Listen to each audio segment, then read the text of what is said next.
This is just a brief video on assessment literacy, and we're going to start with a triangle, a right triangle here that was adapted from Pierre Marron and Gong from 2009 that simply set formative, interim, and summative on two different criteria, one being on frequency and the other being on the amount of content that it's covering. But this particular triangle has some modifications to it, and it combined the work of the DeFores and others who break up the interim as benchmark and common formative assessments, one of which follows scope and sequence and doesn't cover as much content. The other one covers a lot of content and is usually given 2 to 3 times a year. So this particular triangle, which you will see if you read Role of Interim Assessments, and it combines benchmark and common formative assessments into that interim type category. This shows us a bit about 4 different types of assessments and their purposes. The one that we're hopefully most familiar with is formative assessments, going all the way back to Madeline Hunter, that checking for understanding throughout the lesson. It is given very frequently on a daily basis, so it is at the bottom of the triangle because of the amount of frequency that it is given. And it's at the bottom here and does not go very far up the vertical axes because it doesn't cover a lot of content, usually just one learning target or maybe a standard. As we move up to common formative assessments or instructional interim assessments, these should still have a primary focus on instruction for their purpose, much like formative assessments, but these are given usually every 5 to 9 weeks, and it might be at the end of a unit, it might be at the end of a couple of chapters, and the idea is it follows the scope and sequence, so it follows what has been taught over the last 6 to 9 weeks. As we move up the continuum here, we're moving up to a benchmark, sometimes known as a comprehensive benchmark or a benchmark interim. And a benchmark is usually given 2 to 3 times a year. Fall, winter, and spring is the most common. And the test is very similar in the fall, winter, and spring. There might be some slight differences, but almost like a pre-test and a post-test idea. So usually these tests are evaluating the growth of students or predicting future achievement. Oftentimes they're adaptive, and when they're adaptive, we can't get down to why students scored wrong by looking at an item analysis, so it makes them more difficult to be instructional. The final type of assessment is a summative assessment, which we're probably very familiar with. It's at the top of the triangle because it covers so much content, usually given on an annual basis, and usually is associated with high stakes, school accountability, educator evaluation, college entrance, things of that nature. If we were to give some examples, we might say that ACT, SAT, M-STEP are all up here in this area.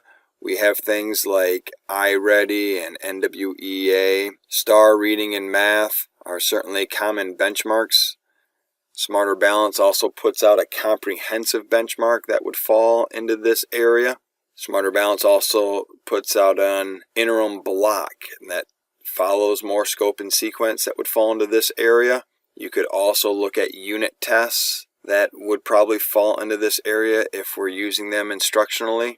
And of course, formative assessments like cold calls and thumbs up, thumbs down, a quick Likert scale, fist to 5, an exit ticket, plenty of other examples. We often focus an awful lot of time on summative data with school improvement plan and holding schools accountable for reading and math and other content areas. And it's important for us to know the purpose of these summative assessments are really meant to evaluate student achievement on a wide range of content.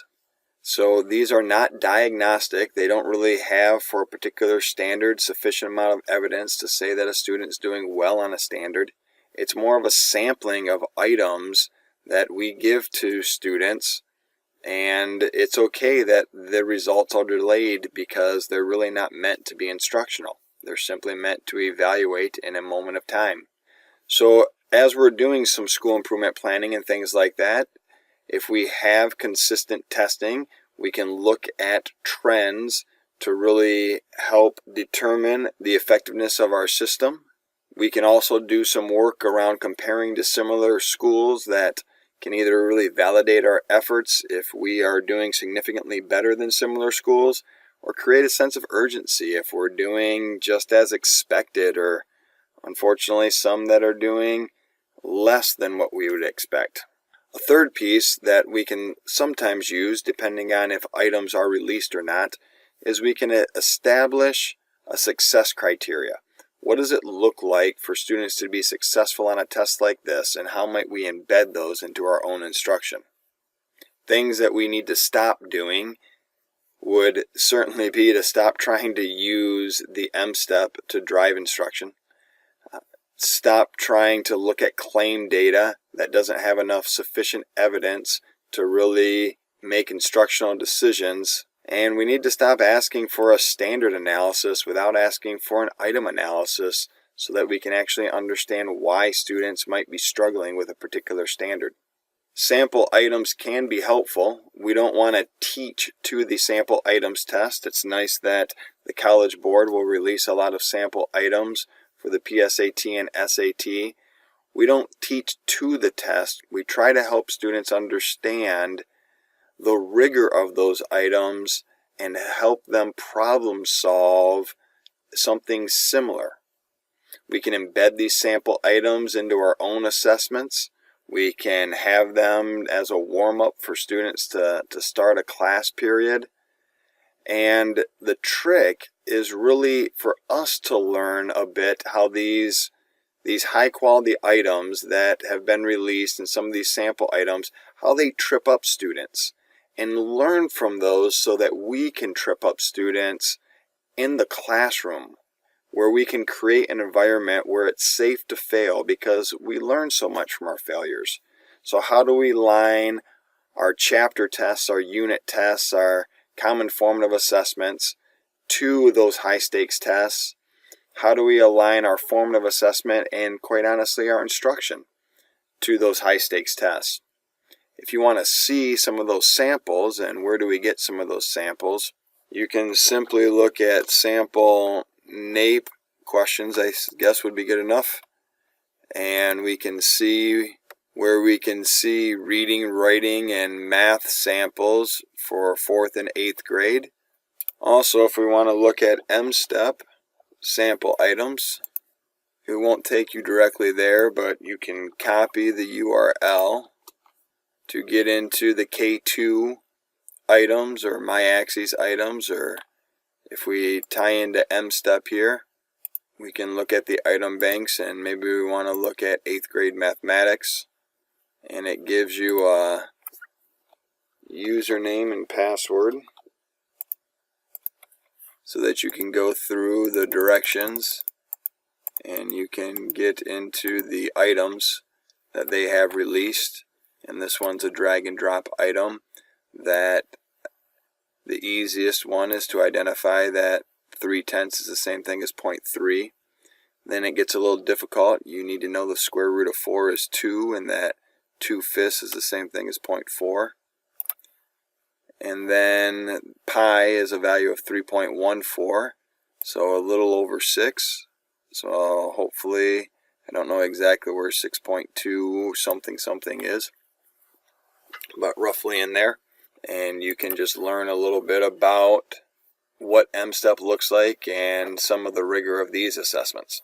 Paul Bambrick wrote the book Driven by Data. It is an excellent read around interim assessments and how we can build better quality interim assessments.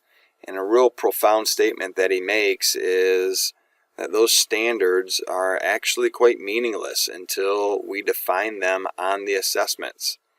And if we define them on the assessments and we have high quality assessments, then before we begin instructing a unit, we should start by looking at the assessments.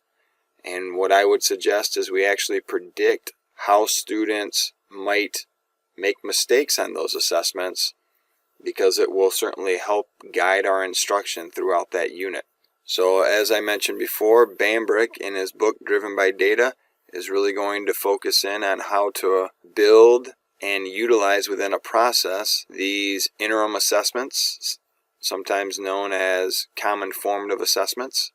And he'll give some criteria that the primary purpose needs to be instructional, that they need to be common across all teachers, given every 6 to 9 weeks, that we should use them as a starting point and be aligned to the rigor of the state test, to be aligned to the sequence of instruction. So that's just a brief overview of assessment, the 4 types, and a bit about their purposes. Hopefully this was helpful.